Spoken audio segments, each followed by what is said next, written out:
reaching this far. You are doing amazing works. Keep up with the learning, keep up with the consistency, keep practicing, keep going through what we've learned, keep building, keep making mistakes, and keep debugging, keep going through what you've learned, and eventually we'll get there. With consistency, we'll eventually develop the skills that we need to create those amazing and stunning websites that we look forward to making. So my encouragement to you before we move on to another module is that with consistency, that's how you develop the skill.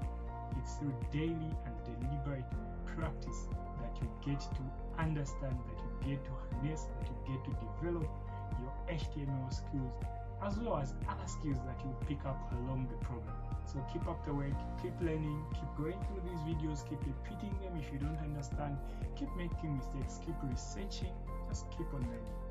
And I'll see you in the next module.